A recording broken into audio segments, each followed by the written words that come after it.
한 달 또는 3 주에 한 번씩 이렇게 부동산 콘서트를 진행을 하고 있는데 이 한 3주 만에 해도 부동산이 굉장히 빠르게 변하고 있는 것 같아요. 불과 올 상반기, 특히나 뭐 2 분기 때만 해도 상반기 때는 집값이 급락하는 그런 과정이었고, 2 분기 때는 약간 이제 보합 쪽으로 가더니, 또 최근 들어서 부동산원 자료를 보니까 상승 전환을 한 지역들이 있고, 뭐 국지적으로 상당 부분 또 올라가고 있는 추세가 나타나고 있습니다.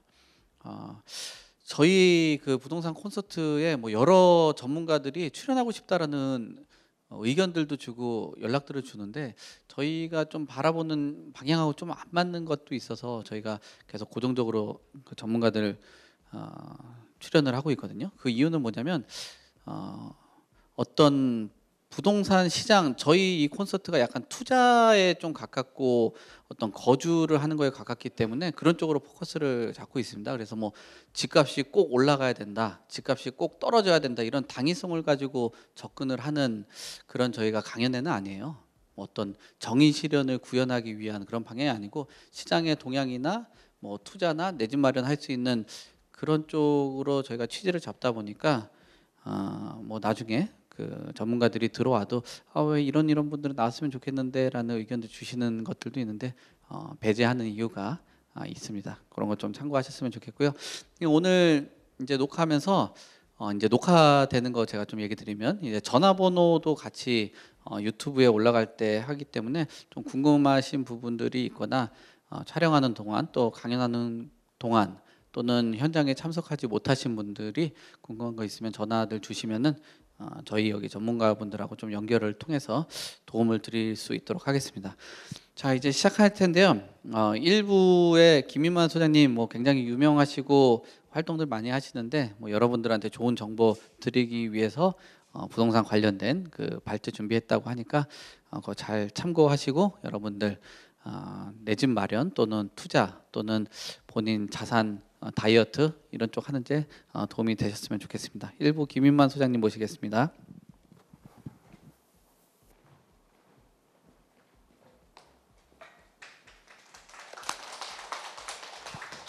안녕하세요. 김인만입니다.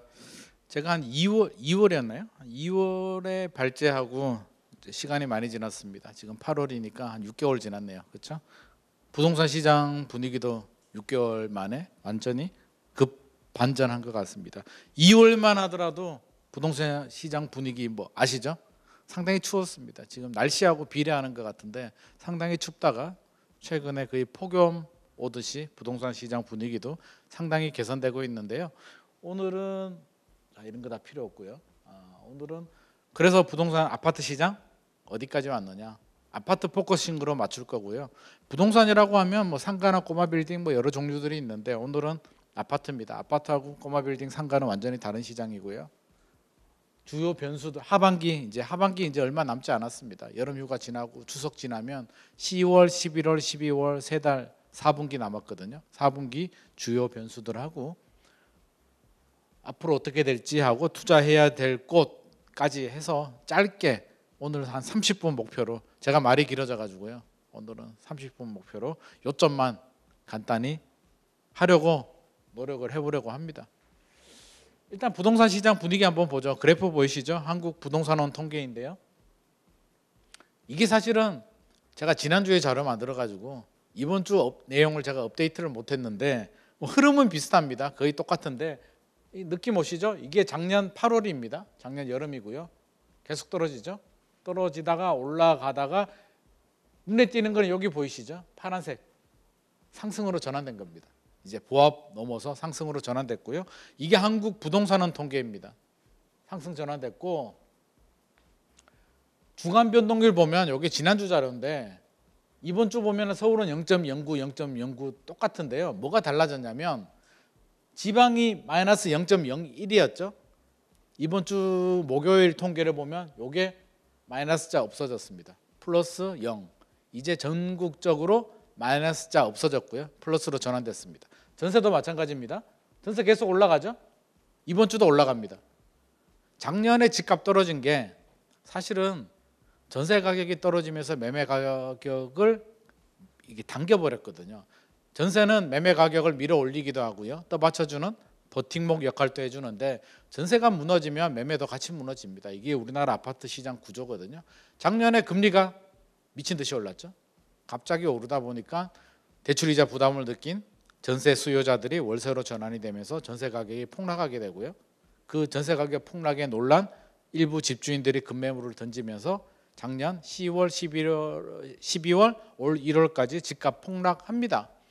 자, 1월 이후부터 이제 정신을 좀 차리죠. 정부가 1.3 대책 발표되면서 강남 3구, 용산구 제외하고 다 풀어주고 급매물 거래가 되니까 우리가 이렇게 급매물로 던져서 될 문제인가? 과연 지금 집값이 이렇게 떨어질 상황인가에 대한 생각을 하게 되죠. 기다렸던 매수 대기자들이 들어옵니다. 거래량이 늘어나면서 집값이 지금까지 이렇게 올라오는 상황인데요.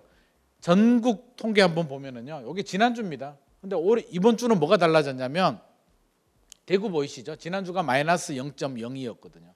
이쪽이 이쪽 그래프 보면 보이시죠? 여기가 플러스고요. 여기가 마이너스, 왼쪽이 마이너스고 여기가 플러스인데 이번 주에 가장 눈에 띄는 포인트가 두 개 있었습니다. 요거는 지난주 자료니까.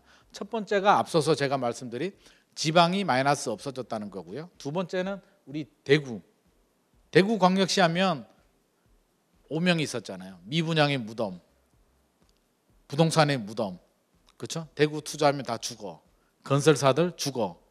대구가 이번 주에 0.03% 상승으로 전환됐습니다. 부동산원 통계를 보면. 그래서 상당히 달라졌다. 하락의 가장 큰 주축이었던 대구가 드디어 상승으로 전환됐다는 데 의미가 있고요. 그렇다고 해서 대구의 모든 아파트가 다 막 올라가고 이런다는 건 아닙니다. 그냥 통계 결과가 그렇다는 거예요. 부동산은 통계 결과가 그렇고, 우리나라에서 이제 통계 자체 부동산 시장 흐름을 조사하는 기관이 세 군데가 있어요. 한국부동산원이 있고요, 부동산 R124가 있고 KB부동산이 있고요. 이 세 군데가 공식 자체, 그러니까 정부에서 어떤 그 조사 결과를 받아서 공표하는 기관이 아니고 자체 조사하는 기관이거든요. 그래서 제가 세 군데를 다 알려드리면, 부동산원 앞에서는 부동산원 통계를 받고요. 지금은 부동산 R124를 보면 이게 짧게 나와서 그러는데 부동산 124는 보합으로 나옵니다. 0%. 근데 추이는 바닥 찍고 올라가는 추이인데 이제 마이너스가 아니고 보합으로 나오고요. 이렇게 차이가 나는 이유는 표본 수하고 조사 지역이 다르기 때문에 그렇습니다. 그래서 우리가 통계를 볼 때는 항상 이 추이를 봐야 되거든요. 그래서 부동산원 통계를 보더라도 이제 마이너스는 아니다. KB 통계를 보면은요, KB도 마찬가지입니다. 전체적으로 보면 뭐 마이너스가 나오기는 하는데 추이 자체를 보면 올라가고 있고요. 우리가 알고 있는 그 강남, 마포, 성동구, 뭐 인기 지역들 있잖아요. 서울에서 다 상승입니다. 그래서 KB도 상승으로 전환은 됐고 상승폭을 키워가고 있다 정도 이해를 하시면 될 것 같습니다. 전체적인 분위기가 상승이에요. 그러면 제가 현장을 가봤습니다. 제가 현장 갈 때 다 조사할 수는 없고요. 저도 바쁜데 언제 현장 다 임장하겠습니까? 그래서 저는 서울 아파트 시장을 체크하는, 제가 생각하는 바로미터가 저는 그 잠실 보고 있거든요. 송파 잠실. 서초구 강남구는 너무 잘났어. 너무 돈 많고 부자들이 사는 동네고요. 통계에 왜곡이 일어납니다. 압구정 작년에 집값 떨어지지도 않았어요. 10월, 11월, 12월 압구정 집값 떨어지지도 않았고요. 지금 또 신고가고요. 1월에도 신고가 나왔고요. 지금 또 신고가고 몇 달 지나도 신고가 나올 겁니다. 압구정은 약간 그들만의 리그 같은 느낌이어서 통계에 왜곡을 줍니다. 우리 압구정을 보고 작년에 집값 안 떨어졌으니까 다른 지역도 안 떨어질 거야 라고 우리가 판단하면 안 되고요. 제가 잠실을 보는 이유는 강남 3구잖아요. 강남 1구, 2구 빼고 3구란 말이에요. 그러니까 서초구 강남구처럼 그 정도 잘나지도 않았고 그렇다고 해서 못 사는 동네도 아니고요. 중산층 이상의 어느 정도 소득 수준이 되는 분들이고 표본 수가 굉장히 많습니다. 엘스 리센츠, 파크리오, 뭐 레이크 팰리스, 헬리오시티까지 하면은 거의 3만 세대 정도 새 아파트 단지들이 밀집되어 있기 때문에 저는 통계의 표본을 뽑기가 굉장히 좋은 동네다. 서울 부동산 시장의 바로미터를 알아보기 가장 좋아서 제가 항상 엘스 리센츠 아니면 파크리오 보고 있는데요. 여기는 엘스 한번 봤습니다. 이번 주는 제가 엘스 갔어요. 너무 더워가지고 헬리오시티까지는 못 가겠더라고요. 지하철 타고. 그래서 그냥 제일 가까운 지하철역에서 가까운 엘스를 갔는데 엘스가 잘 나갈 때요. 2021년이죠. 9월, 10월이 우리 서울 기준에서 부동산 시장 피크입니다. 최고 고점을 찍었던 시절인데요. 27억, 전용 84 기준으로 27억 찍었거든요. 작년 12월, 올 1월 집값 폭락했죠. 그때 얼마 갔냐면 18억 정도, 18억 5천, 27억에서 18억까지 떨어집니다. 제가 올 4월에 엘스 한번 갔었거든요. 그때가 21억 왔다 갔다 하던 정도. 그러니까 18억에서 21억까지 올라왔었고요. 최근 지난주에 제가 현장 가서 확인해 보니까 23억 8천까지 거래가 됐습니다. 이거는 허위 거래 아닙니다. 특히 잠시는 토지 거래 허가예요. 전세 끼고 못 삽니다. 실거주자들, 실수요자들만 살 수 있는 시장임에도 불구하고 23억인데 제가 친절하잖아요. 여기 표를 이게 숫자까지 넣어줬죠. 고점 대비 마이너스 28%, 거의 30% 정도 수준까지 빠졌다가 최근 마이너스 12% 하락, 그러니까 88% 수준. 100 기준에서요 70%까지 떨어졌다가 88% 수준까지 회복을 합니다. 거의 이 정도 수준이면 제가 볼 때는 24억, 25억 가는 건 시간 문제일 것 같습니다. 올 하반기 25억 넘을 것 같습니다. 그러니까 상승세. 올 하반기라고 하면 이제 10월, 11월, 12월 세 달인데요. 세 달 동안 우리가 예상하지 못하는 변수들이 생기지 않는 한, 뭐 예를 들어서 중국이 경제 위기가 와서 중국이 IMF 신청을 했다. 미국이 뭐 어떻게 됐다. 미국 파월 의장이 미쳐가지고 미칠 수도 있잖아요.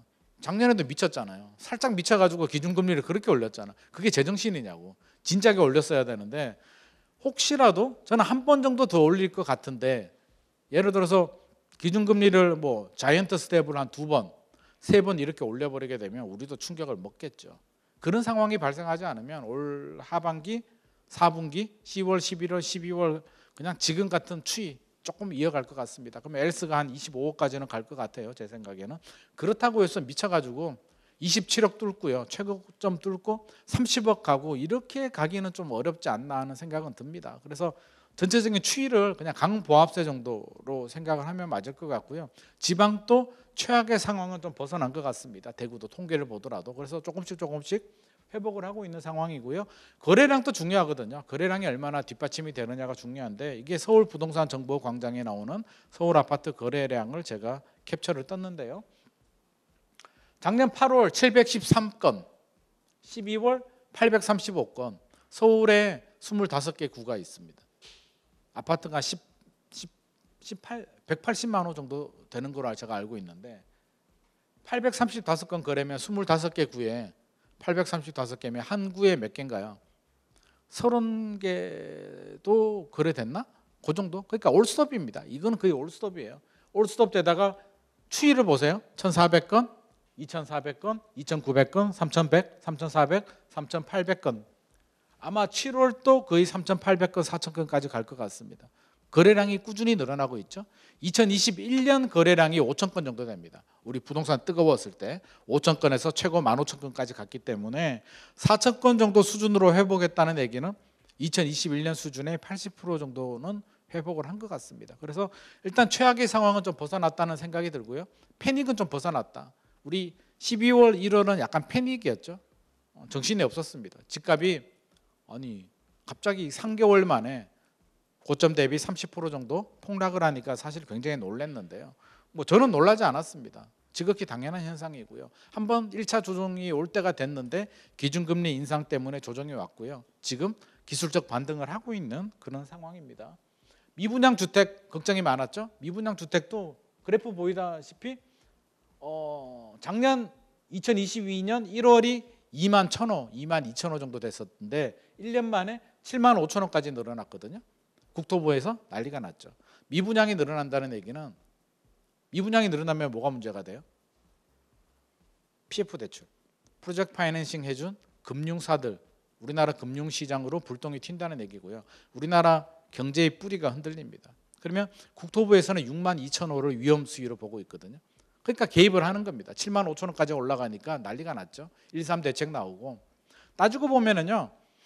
뭐 집 가진 부동산 투자한 집 부자들 구제해주기 위해서 원희룡 장관이 규제 풀어준 게 아니라 어떻게 보면 금융시장을 살리기 위해서 이렇게 규제를 풀어줬습니다. 그래서 PF 대출이 문제가 되기 때문에 풀어줬는데 다행히 지금 6만 6천억까지 6월 통계를 보면 6만 6천억까지 소폭 떨어진 상태예요. 이제 안정을 찾고 있는데 그렇다고 해서 큰 폭으로 줄어들지는 않았고요. 약간 걱정이 되는 건 준공후 미분양이 여전히 늘어나고 있다는 겁니다. 준공후 미분양은 악성 미분양이라고 하는데요.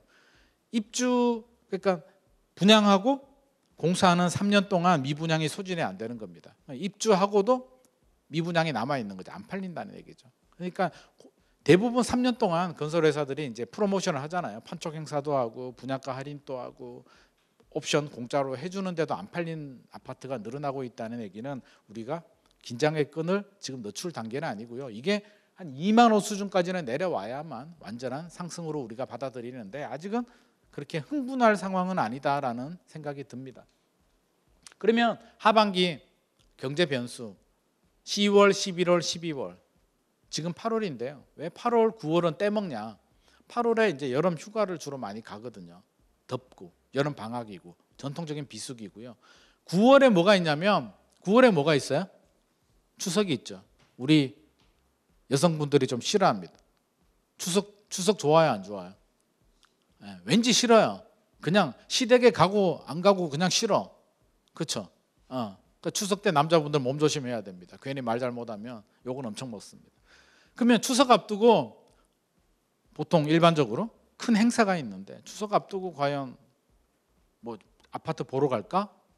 집을 팔까? 고민 별로 하지 않습니다. 일단 명절 지나고 대목 지나고 이제 고민을 하게 되거든요. 그래서 추석 명절은 명절 전에는 비수기입니다. 원래 계절적인 비수기에 이제 명절까지 겹쳐지는데 움직여도 추석 지나고 움직이거든요. 추석 지나고 이제 터닝 포인트가 될 겁니다. 중요한 변수가 되는데 왜냐하면 추석 명절 때 이제 항상 그렇습니다. 설 추석이 부동산 시장 흐름을 바꾸거든요.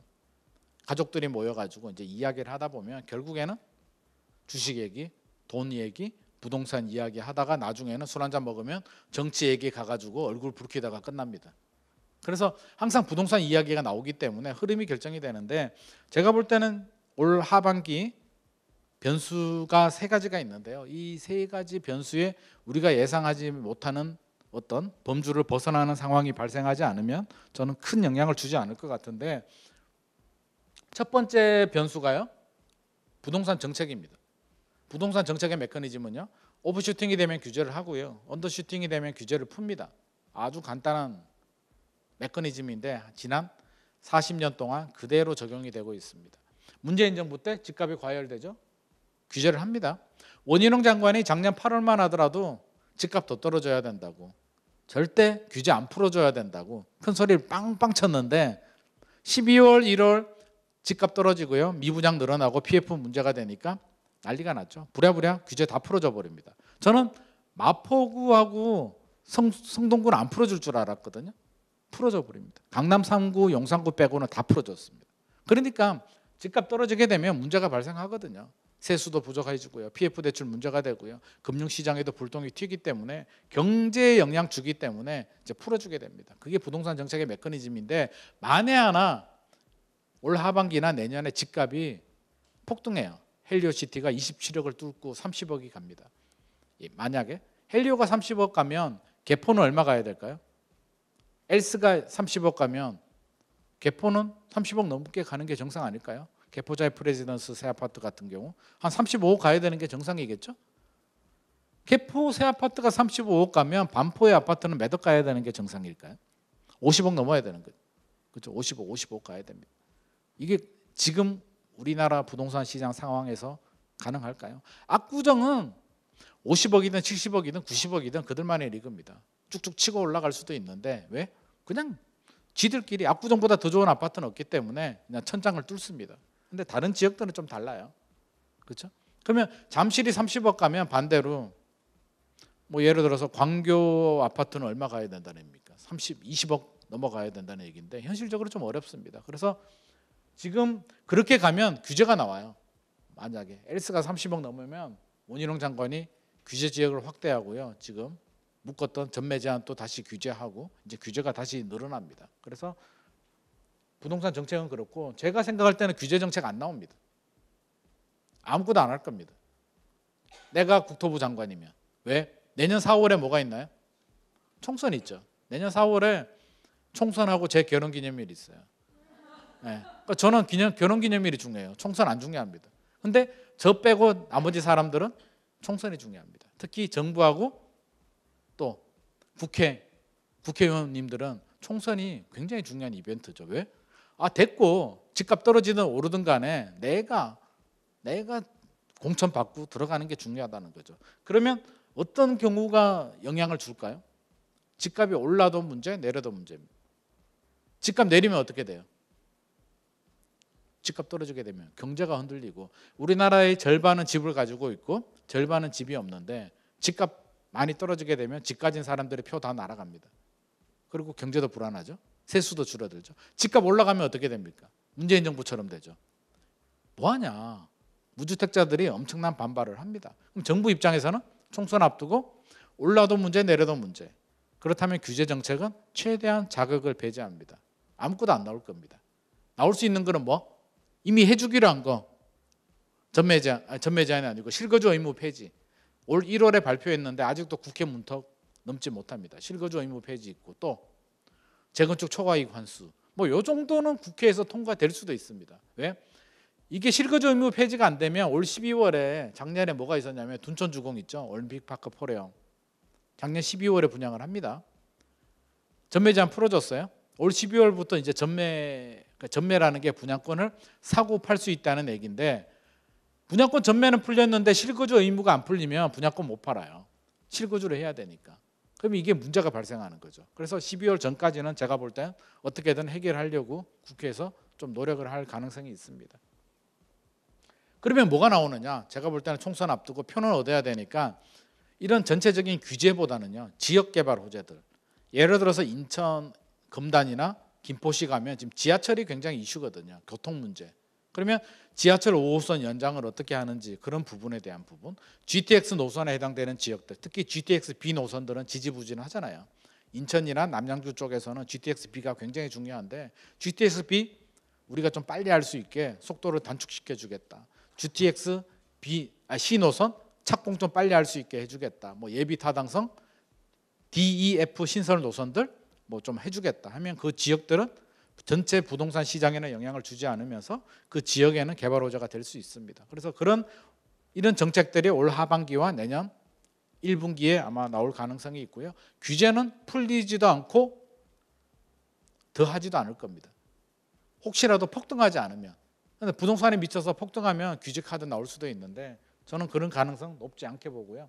이제 문제는 금리죠. 두 번째 변수는 금리인데 지금 그래프 보이시죠? 미국과 우리나라 기준금리가 2%포인트로 벌어졌고요. 이게 더 벌어지게 되면 1.5% 이상 벌어지게 되면 자금 유출이 발생합니다. 자금 유출이 뭐가 문제냐고요? 우리나라에 지금 중국이 뭐가 문제예요? 미국하고 맞짱 뜨다가 지금 코피 터지고 있잖아요. 제일 무서운 게 돈이에요. 미국을 비롯한 많은 서구의 자본들이 사실은 우리나라에도 엄청나게 들어와 있고요. 중국에도 들어가 있는데 그 돈 빼가면은요. 진짜 경제 위기 옵니다. 우리나라 미국이 입김 한번 불어버리면 IMF 옵니다. 돈 빼가면. 근데 안 빼가죠. 왜? 우리나라에 돈 벌려고 들어왔는데 돈 벌려고 들어온 투기 세력들이 미국이 금리 좀 올린다고 돈 빼겠습니까? 절대 안 뺍니다. 안 빼는데 어떨 때 빼냐면 우리나라와 미국의 금리 차이가 벌어지고요. 환초선이 발생하면서 한국에서 돈 벌었는데 외국 애들은 신사임당 좋아하지 않잖아요. 그 누구예요? 조지 워싱턴인가? 미국 달러에? 그 워싱턴 좋아한다고요. 달러로 바꿔가야 되는데 원화로 돈 벌었는데 달러로 바꾸니까 돈이 남는 게 없어. 그러면 그런 일이 발생하면 돈을 빼갑니다. 그래서 자금 유출이 발생해요. 그래서 한국은행 입장에서는 지금 굉장히 촉각을 곤두세우고 있는데 미국이 파월 의장이 한 번 더 올린다라고 지금 이야기를 하고 있습니다. 저도 한 번 정도 더 올릴 것 같습니다. 그러면 미국이 기준금리가 지금 5.5까지 갔잖아요. 그렇죠? 5.5까지 갔는데 5.75까지는 갈 것 같습니다. 2.25까지 벌어질 수는 있는데 그러면 여기서 좋아. 우리는요 예상 범주 내에서 움직이면 패닉이 오지 않아요. 이걸 벗어나면 이제 문제가 되거든요. 그러면 한 번 올리느냐 추가로 더 올리느냐가 올 하반기 금리의 최대 변수입니다. 한 번 올리는 건 괜찮은데 두 번 이상 올리면 문제가 돼요. 제가 볼 때는 두 번 쉽지 않습니다. 미국이 최대 채권 발행국이거든요. 지들이 빚내가지고 기축통화국이니까 돈잔치를 하고 있단 말이에요. 근데 이자를 줘야 되거든. 금리가 6% 이상 가면 미국이 감당이 안 됩니다. 제가 볼 때 미국 지들이 감당이 안 돼. 그래서 6% 이상은 미국도 좀 무리지 않겠나라는 게 제 개인적인 생각이고 많은 금융 전문가들이 그렇게 이야기를 하고 있는데 또 모르겠습니다. 파월 의장이 2020년, 2021년만 하더라도 2023년까지 금리 안 올린다고 했거든요. 그러다가 올리더라고 작년에. 그래서 제가 욕을 엄청 먹었습니다. 2023년까지 금리 안 올린다는 얘기를 듣고 2021년에 제가 강의할 때도 2023년까지 금리 안 올라가니까 집값 많이 안 떨어질 거야 라고 이야기했다가 작년 집값 떨어지니까 욕을 엄청 하시더라고요. 사실 저는 억울합니다. 파월 얘기만 들었는데. 그래서 파월 얘기를 다 들을 수는 없는데 현실적으로 객관적으로 보면 6% 이상은 좀 무리지 않나, 아무리 미국이라도. 그렇다면 이번 한 번 올리는 게 거의 마지막일 것 같고요. 한국은행이 한 번 더 올리는 거 가지고 따라 올릴지에 대해서는 뭐 저는 지켜봐야 되겠지만 한국은행 총재님께서 저는 제가 믿는 구석은 굉장히 똑똑하셔요. 천재입니다. 진짜 우리만 인정 안 하지 실제로 굉장히 우수한 인재입니다. 외국에서도 인정해주는. 그 사람이 이걸 모를 리는 없을 것 같아요. 그래서 동결 아니면 한 번 정도 우리나라도 한 번 더 올릴 수는 있는데, 자 생각해 보면은요 뭐가 문제냐면 지금 기준금리 3.5%죠. 죽을 것 같아요. 버틸만 합니까? 힘은 들지. 대출이자 늘어나니까. 죽을 것 같아요. 버틸만해요. 작년만 하더라도 기준금리 3% 이상 넘어가면 우리나라 경제 못 버틴다라고 이야기를 했거든요. 지금 3.5%인데 못 버티나요? 버티고 있어. 버티고는 있어요. 버티고는 있는데 조금 힘은 들지. 그러니까 적응한 거예요. 그리고 작년에 막연한 두려움, 패닉이 있었잖아요. 왜? 속도가 문제예요. 속도. 기준금리는요 작년에 문제가 된 건 속도예요. 보이시죠? 어마어마하게 미국이 작년 3월부터 올 3월까지 1년 만에 5% 이상 올려버렸거든요. 이 속도가 문제지 올라가는 과정이 문제였지 저는 3.5%가 문제는 아니라고 봅니다. 그럼 3.5%도 힘은 들지만 버틸 수 있는데 3.75로 가면 우리나라 망할까요? 그러지 않습니다. 충분히 버팁니다. 오히려 대출 이자가 더 중요한데 대출 이자는 뭐 올렸다 내렸다 가상금리 가지고 조절 가능합니다. 그렇게 본다면 한국은행 총재께서 이제 뭘 걱정하냐면 심리거든요. 심리가 흔들리는 한데 만약에 0.25를 올린다면 제가 한국은행 총재라면 한국은행 총재님이 똑똑하니까 시그널을 줄 것 같습니다. 야 걱정하지 마. 내가 미국이 올리니까 0.25를 올렸는데 추가 금리 인상은 최대한 자제할 거야. 동요하지 마라는 안심 시그널을 줄 겁니다. 그러면 실제로 3.5로 가더라도 우리는 크게 동요할 필요는 없습니다. 걱정하지 마시고요. 혹시라도 미국이 빅스텝이나 자이언트 스텝 2번 가면 그거는 조금 문제될 수는 있습니다. 그때 되면 우리 콘서트 다시 한번 해야 될 것 같습니다. 지금은 그런 고민까지는 하면 답이 안 나옵니다. 오늘 자다가 내일 아침에 못 일어나면 어떡하지? 이런 고민하고 똑같습니다. 그러니까 우리는 예상하지 못하는 범주에 대해서는 고민하는 걸 저는 지나친 고민이라고 생각을 합니다. 차라리 오늘 저녁에 집에 가서 저녁 뭐 해 먹지를 고민하는 게 더 현실적인 고민일 수도 있습니다. 그래서 제가 말씀드린 대로 기준금리는 그렇게 좀 한 번 정도는 더 올라갈 수도 있겠다. 하지만 크게 문제되지는 않을 것이다. 대신 미국이 자이언트 스텝 한 2번 가면 문제될 수도 있다. 그럼 한국은행도 추가 금리 인상을 해야 되는데 그렇게 되면 우리도 영향을 많이 받고요. 심리적인 패닉이 오는데 지금은 그런 단계는 아닌 것 같습니다. 세 번째 변수는 금리입니다. 금리. 이게 작년 흐름인데요. 제가 앞서서 전세가 매매 가격을 끌어당겼다고 했죠. 이 그래프를 보면 답 나오죠. 이게 전세고요. 이게 매매인데 전세가 더 많이 떨어졌죠. 그러니까 매매 가격이 안 떨어지고 되나. 허리가 부셔져 버렸는데. 그렇죠. 그래서 우리는 전세가 굉장히 중요한데 일각에서는 역전세 때문에 하반기 금리 떨어진다라고 폭락을 주장하시는 분들이 열심히 막 외치고 있는데 저는 동의하지 않습니다. 그렇다고 전세가 빠르게 올라가지도 않습니다. 전세 가격이 떨어지는 이유는요 두 가지가 있습니다. 하나는 입주 물량이 많을 때, 두 번째는 금리가 엄청나게 올라갈 때. 근데 이미 올라갔어요. 이미 충격 받았습니다. 두 번째 입주 물량인데요. 작년 8월, 올 3월 개포자의 프레지던스가 입주합니다. 3,300세대 강남에. 입주장이 시작이 되면요. 보통 6개월 전부터 입주장이 시작이 됩니다. 전세 물량을 맞춰야 돼요. 가격이 떨어지겠죠. 물량이 많이 나오니까. 수요와 공급에서 물량이 늘어난다는, 공급이 늘어난다는 얘기죠. 작년 8월 이전에 강남 지역 새 아파트 전세가 전용 84가 17억, 18억 정도 했었거든요. 개포자의 프레지던스 입주장이 시작되니까 11억에서 13억까지 떨어집니다. 쭉 떨어졌죠. 거기에 이제 뭐 임대차 입법 여러 가지 겹쳐가지고 이제 역전세가 발생합니다. 죽을 지경이죠. 회복될 만하면 올 8월에 지금 원베일리 고속버스 터미널 옆에 있는 원베일리가 또 뭐 2천 몇백 세대 입주하죠. 올 11월이 고비입니다. 개포주공 1단지 재건축한 DH 퍼스티어 아이파크 6,700 세대 입주합니다. 그게 마지막 고비입니다. 서울에. 그러니까 전세 가격이 빨리 회복되진 않아요. 근데 아마 내년 상반기 지나가고 하반기 되면 서울은 전세 가격 다 회복합니다. 회복 안 할 이유가 없습니다. 거의 끝납니다. 그래서 여기서 추가 하락해가지고요 전세 가격 하락으로 집값 떨어진다는 얘기는 맞지 않습니다. 1년이 고비입니다. 역전세. 여기 보이시죠? 이때가 전세 가격이 가장 높았던 시절이에요. 2021년 하반기에서 2022년 상반기. 시간이 지나죠. 그러니까 역전세도 내년 상반기 지나면 이제 없어집니다. 아파트는. 빌라 오피스텔은 조금 다른 시장이고요. 깡통 전세 우려가 여전히 남아 있는데 아파트는 다릅니다. 그래서 서울 내년 하반기 되면 전세 가격 올라갑니다. 전세 가격 올라가면 매매 가격 당분간 쉽게 떨어지기는 만만하지는 않습니다. 물론 폭등은 모르겠고 또 2차 하락이 올 수도 있습니다. 2, 3년 후에 어떤 상황이 발생할지는 모르는데 그거는 지나가야 될 과정입니다. 절대 걱정하실 필요는 없고요. 어디로 가나?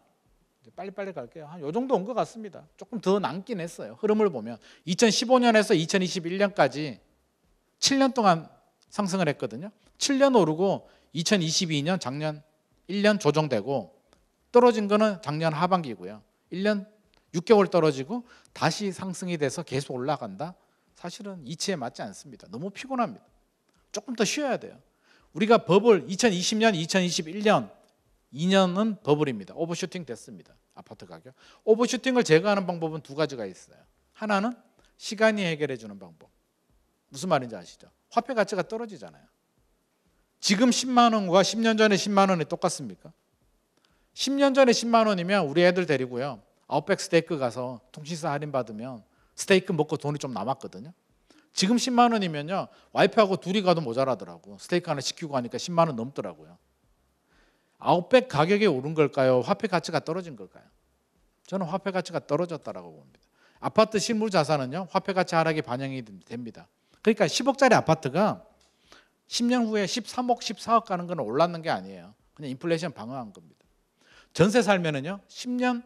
10억짜리 전세 10년 살아버리면요. 실질 가치는 7억 4천으로 떨어집니다. 명목 가치는 10억인데 실질 가치는 7억 4천이에요. 손해입니다. 그래서 전세 오래 사는 거 반대입니다. 저는. 가장 나쁜 집주인이 누구냐? 전세금 안 올리는 집주인. 왜? 우리는 집주인이 전세금 올려달라고 했을 때 열받아가지고 더러워가지고 집 사잖아요. 그렇게 필요할 때 집 사면 항상 정답이에요. 우리는 100% 타이밍을 잡을 수가 없으니까. 할아버지가 실제로 있었던 사례입니다. 할아버지가 나 옛날 생각난다고 우리 와이프 마누라하고 옛날 고생했던 생각난다고 신혼부부한테 전세금 안 올릴 테니까 편하게 살아라고 합니다. 편하게 살았죠. 10년이 지나서 할아버지가 돌아가십니다. 아들이 상속을 받는데 저 같은 아들이겠죠. 어떻게 할 것 같아요? 전세금을. 아버지의 유지를 받들어서 계속 안 올릴까요? 저같이 올릴까요? 나 같은 놈이겠지. 올리겠지. 그럼 세입자는 열받을까요? 안 받을까요? 편하게 살아라고 해놓고 이제 와서 왜 전세금 올리냐고. 더러워서 안 한다고. 주변 부동산으로 뛰쳐갑니다. 부동산 가서 물어보니까 얼마? 사와가던 전세 가격이 8억으로 올랐습니다. 10년 만에. 깜짝 놀라죠. 이건 무슨 일이야. 집을 사야겠다. 매매 가격은 팔아가던 매매 가격이 10억 올라갑니다. 타이밍 다 놓쳐버렸죠. 그래서 사실은 너무 현실에 안주하면 안 되고요. 우리가 항상 흐름을 예의주시하면서 필요할 때 진짜 필요할 때는 내 집 마련 반드시 하셔야 됩니다. 이거는 저수지 이론이라고 하는데요. 떨어질 때는 외곽 지역부터 먼저 떨어지고 중심지는 늦게 떨어집니다. 그래서 작년에 동탄, 송도가 먼저 떨어졌고요. 강남은 별로 떨어지지 않았어요. 만약에 올지 안 올지는 모르겠지만 추가적으로 한 2, 3년 후에 2차 하락이 오면 강남도 떨어질 수는 있습니다. 2차 하락 올 수는 있어요. 근데 걱정하지는 말았으면 좋을 것 같습니다. 왜 제가 걱정하지 말았냐면 이거는 다 아는 내용이고 자, 요거부터 볼게요. 자, 흐름이 7년, 서울은 7년, 3년 정도 흐름을 보이고 있거든요. 물론 딱딱 맞아 떨어지진 않아요. 7년이 8년 될 수도 있고요. 3년이 4년이나 2년이 될 수는 있어요. 하지만 흐름은 항상 달리면 좀 쉬어가는 게 정상입니다. 차면 기울고요. 오르막이 있으면 내리막이 있습니다. 단 오르막이 내리막보다는 높고요. 상승 기간, 올라가는 기간이 내려가는 기간보다 깁니다. 그래서 우리는 아파트에 베팅을 하는 겁니다. 장기적으로 우상향한다는 게 절대 떨어지지 않는다는 게 아니라 올라갈 때는 더 많이 올라가고요. 올라가는 기간이 더 깁니다. 그러면 우리는 베팅을 하면 7년 동안 2배 올라가는데 베팅을 할까요? 3년 동안 30% 떨어지는데 베팅을 할까요? 답은 나왔죠? 그래서 아파트는 절대 부정적으로 폭락적으로 보면 안 됩니다. 지금 또 폭락으로 보시는 분들이 있는데 그런데 선동당하면 안 되는 거죠. 2010년, 11년, 12년 부동산 폭락을 선동했던 분이 있습니다. S못이 있는데 그때 그분 말을 듣고 가지고 있던 1주택도 팔았는 분들은 지금 또 전세 사시거나 아니면 서울을 팔고 쫓겨나서 경기도에 살고 계십니다. 제가 특정 지역을 말씀드리면 죄송하지만 뭐 외곽 지역에 이렇게 살고 계십니다. 엄청난 재산상 피해를 본 거죠.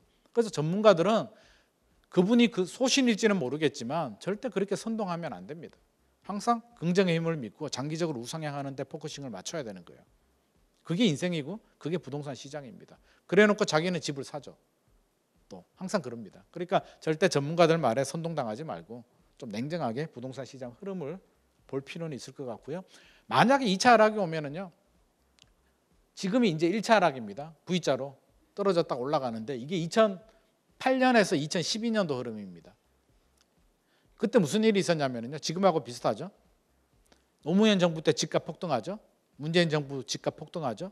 2008년도에 글로벌 금융위기가 옵니다. 미국에서 서프라임 모기지론이라고 듣도 보지도 못한 뭐 리먼 브러더스가 파산합니다. 무슨 브러더스? 뭔지도 모르겠는데 파산합니다. 저도 그때 깜짝 놀랐습니다. 막 투자 막 해뒀는데 뭐 미국이 망한대. 이거 어떻게 해야 되지? 미국이 망하면 팔아야 돼 말아야 돼. 감도 못 잡겠더라고요. 뭔지도 모르겠고 그래서 고구마 캐러 갔습니다. 우리 애하고. 그때 애가 어려가지고 체험학습 갔거든요. 막 고구마 캐고 있는데 문자가 오더라고요. 문자 보니까 종합주가 1000이 붕괴가 됐대요. 큰일 났다. 내가 지금 고구마 캘 땐가 내 투자한 돈을 캐야 되나 어떻게 해야 될까 판단을 못 하겠더라고요. 일단 고구마부터 캐자. 놀러 왔으니까 고구마 캐고 좀 정신 차리고 보니까 나중에 회복하더라고요. V자 회복을 합니다. 지금 또 원인은 다 미국이에요. 그때도 미국에서 터졌고요. 이번에도 미국에서 터졌죠. 기준금리를 올렸잖아요. 미친 듯이. 똑같습니다. 원인 또. V자 회복을 합니다. 그 다음에 어떻게 됐는지가 중요한데 2009년 하반기부터 2011년까지 어떻게 됐느냐. 집값이 계속 떨어졌을까요? 계속 올랐을까요? 올랐다 내렸다 올랐다 내렸다를 반복합니다. 그러다가 2012년도에 한 번 더 떨어졌어요. 특별한 이유도 없는데 그냥 떨어지더라고요. 물론 중간중간에 변수는 있습니다. 어떤 정책적인 변수, 심리적인 변수. 아파트는 심리거든요. 줄다리기 게임입니다. 아파트는 줄다리기 게임이에요. 집주인하고 매수자들하고 줄다리기 게임하는데 지는 놈이 돈을 잃어요. 지는 사람이 돈을 잃어요. 집주인이 지면 집주인이 집값을 깎아줘야 되고요. 매수자, 집을 사려는 매수자들이 지면 돈을 올려줘야 됩니다. 그게 아파트 시장의 게임이거든요. 서로 지면 안 됩니다. 팽팽하게 당기는데 작년에 집주인이 한번 졌죠? 7년 동안 이기다가 한번 졌어요. 이제 다시 또 당기기 시작합니다. 최근 집값 올라갑니다. 매수자들이 불안하죠. 좀 따라옵니다. 계속 따라올까요? 이상한데? 금리도 떨어지지 않았고 경기 불확실성도 있고 집값 여전히 비싼 것 같은데 2020년, 2021년 버블이 떨어져서 좀 제거가 되다가 다시 또 올라버립니다. 버블 제거할 수 있는 방법은 앞서서 시간이 지나서 화폐 가치 하락이 반영되는 방법이 있고요. 두 번째는 가격이 하락하는 방법이거든요. 근데 작년에 떨어졌던 가격이 최근에 회복을 하면서 가격 하락에 대한 버블 제거가 조금 약해졌어요. 그러면 시간이 지나면 줄다리기 게임에서 집주인들이 좀 피로가 쌓입니다. 집주인들은 집값 올라가지 않으면 손해예요. 취득세 내고요. 대출이자 내고요. 재산세 종부세 내고 10억에 사가지고 11억 가면 손해예요. 5년 후에 11억 가면 그게 돈 번 겁니까? 세금 내고 대출이자 내고 양도세까지 내면 주머니 남는 것도 없어요. 안 사는 게 나아요. 집주인들은 집값이 10억짜리가 15억 정도 가져야 한 3억 버는 거예요. 2, 3억 정도. 근데 올랐다 내렸다면 피로합니다. 어떤 현상이 발생하냐면 3년 차 정도 접어들면은요. 막 짜증이 나요. 대출이자는 나오고 집에 있는 배우자들은 막 화를 냅니다. 모든 집은요, 두 명, 부부 두 명이 둘 다 투자에 관심이 없고 보수적이면 전세 삽니다. 한 사람이라도 정신이 좀 올바로 박혀가지고 공격적으로 투자하면 사긴 사는데 반대편 사람들은 동조해 줍니다. 마지못해서. 둘 다 공격적으로 투자를 하면 미친 듯이 투자를 합니다. 그러다 지금 물리죠. 근데 3년 정도 지났는데 큰 폭으로 반등하지 못하면 이제 동조했던 배우자가 공격이 들어옵니다. 내가 하지 말자 그랬잖아. 그게 남자일 수도 있고 여자일 수도 있는데 주로 남자가 많습니다. 제 손님 중에는 남편이 숟가락 집어던져가지고 아침밥 먹다가 집값 떨어졌다고 숟가락 맞은 사람도 있습니다. 그래서 제가 밥 해주지 마라 그랬습니다. 그런 사람은 혼나야 된다고. 나중에 아마 큰일 났을 겁니다. 그 후로 집값 올랐거든요. 숟가락 던진 사람은 아마 엄청난 페널티를 물었을 것 같은데 흐름이 그렇습니다. 그래서 결국에는 이게 오래 가지 않아요. 그 시점이 지나면 만약에 혹시라도 2012년, 13년처럼 2차 하락이 오면 그게 우리는 어떻게 받아들여야 되냐면요. 두려움, 공포가 아니라 끝난 겁니다. 이제 상승장 진입이에요. 회복기 진입을 말하는 거예요. 그게. 근데 우리는 항상 현상만 보고 두려움을 느끼죠. 그때 막 팝니다.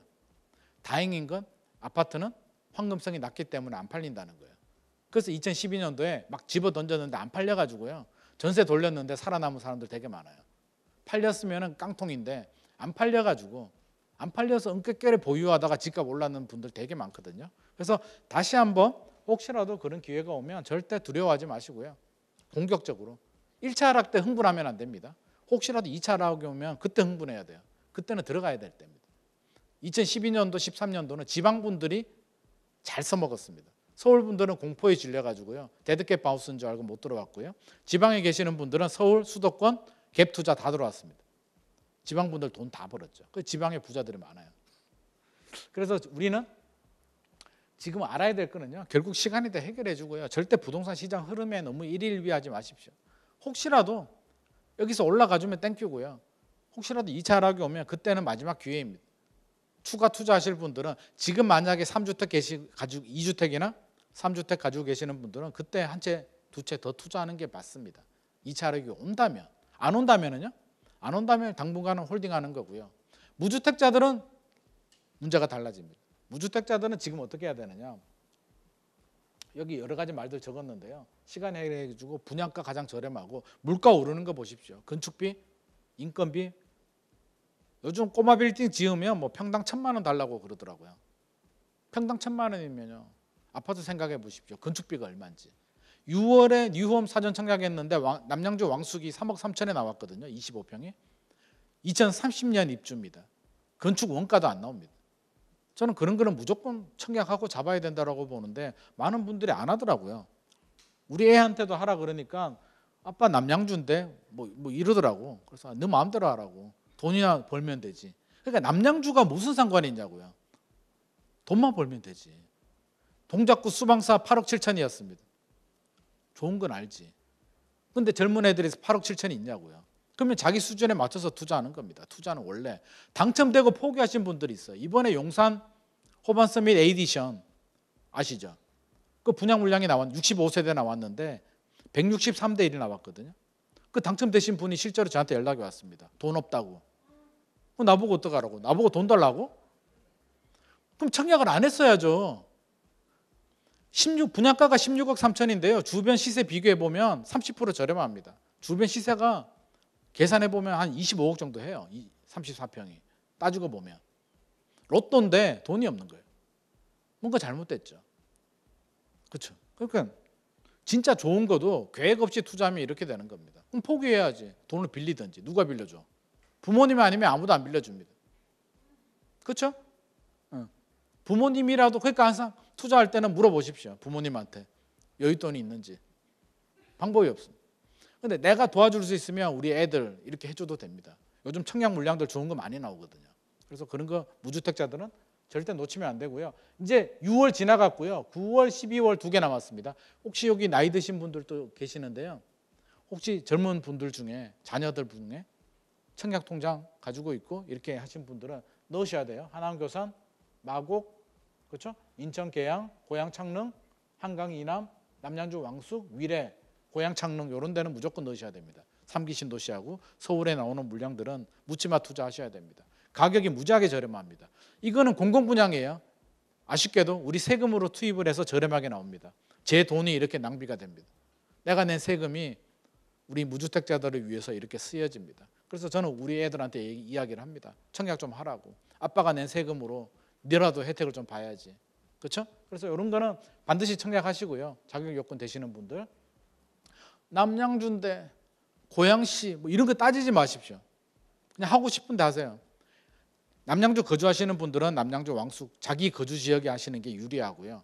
거주 지역에 해당이 없는 분들은 그냥 너무 좋은 거 있잖아요. 여기 보면 마곡 어디야?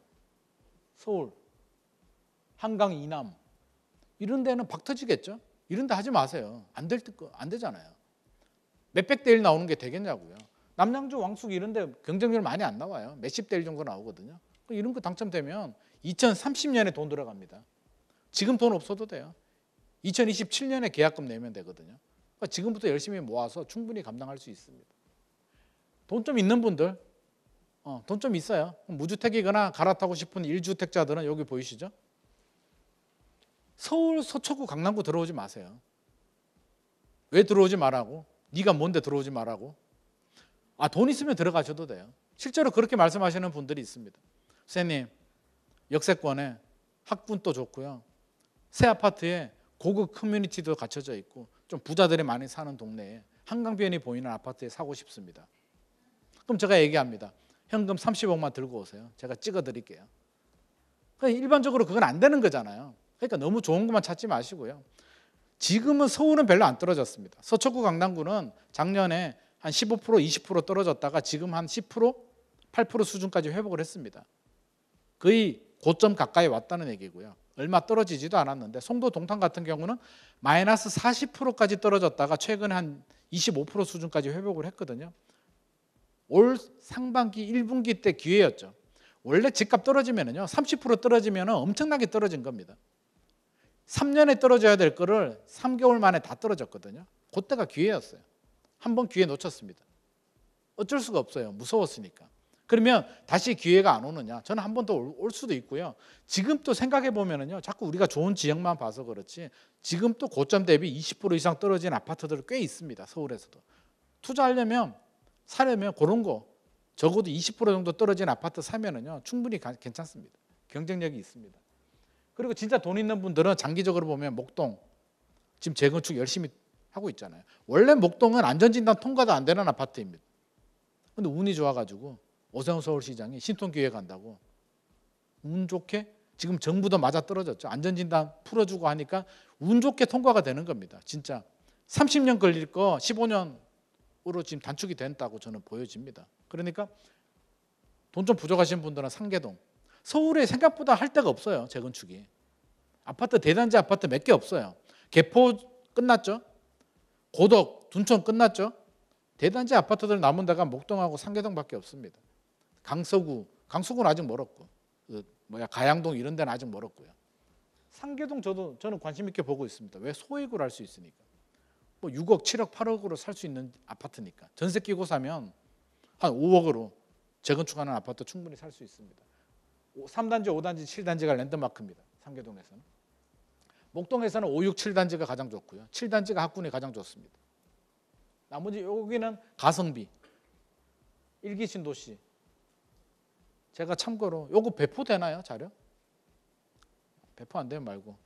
제가 아파트도 뽑아왔는데 참고하실 분들은 요거 사진 찍으셔도 좋을 것 같아요. 압구정 아파트 제가 쭉 정리했습니다. 지금 3구역, 1구역, 6구역은 신통계획 안 들어갔고요. 3, 4, 5구역이 아마 지금 하고 있는 것 같은데 여러 가지 진통은 있지만 3구역이 좀 빨리 진행이 될 것 같습니다. 3구역, 4구역, 2구역 하고요. 요거는 목동이 1단지에서 14단지 있습니다. 용적률이 낮을수록 좋습니다. 재건축하려면 사업성이 좋아져요. 그래서 다 낮아요. 목동은 다 좋습니다. 그래서 이왕이면 용적률 낮은 단지들로 선택하는 게 좋을 것 같고요. 고점 대비 몇 프로 떨어졌는지 확인한 다음에 들어가십시오.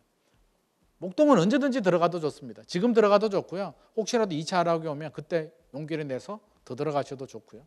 상계동 1단지에서 16단지까지 있는데 15단지는 공무원 임대 아파트고요. 빼버리고요. 안 됩니다. 나머지 단지들 8단지는 끝났습니다.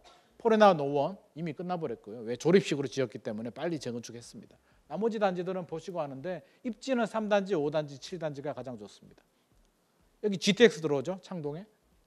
이런 단지들도 용적률을 보고 앞으로 해볼 만한 단지들이니까 제가 뽑아왔으니까 이런 거 참고하셔가지고 혹시 본인이나 자녀분들 타이밍 되면 한번 노려보셔도 좋을 것 같습니다.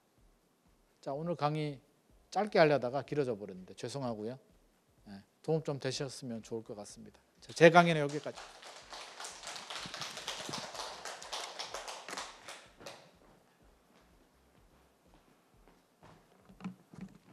책 많이 있네요. 보면은 앞으로 3년 무조건 올라갈 곳 알려드립니다. 최근 신간 책이라고 하니까 관심 있는 분들은 사서 꼭 보시면 좋겠습니다. 아까 그 사진 있잖아요. 뭐 배포되냐고 물어봤던 거. 그 오픈 채팅방에 가입하신 분들은 자료들 배포해 드릴 테니까 사진 찍은 것보다 조금 더 선명할 겁니다. 무슨 수능 스타 강사인 줄 알았어요. 답안지 체크 다 해줘가지고 시험에 나올 만한 문제. 근데 저도 이렇게 딱 보는데 충분히 동의가 되는 그런 단지라서 참 좋았던 것 같습니다. 자, 여기 지금 이 공간에 저희가 2부에는 다른 분들이 이제 부동산 관련돼서 의견들 더 드릴 텐데요. 한 10분 정도만 쉬었다가 지금 2시 1분이거든요. 2시 10분까지 화장실 다녀오실 분들 다녀오시고 저희가 무대 설치하면서 2부에 조금 더 추가적인 부동산 관련된 이야기 나누도록 하겠습니다.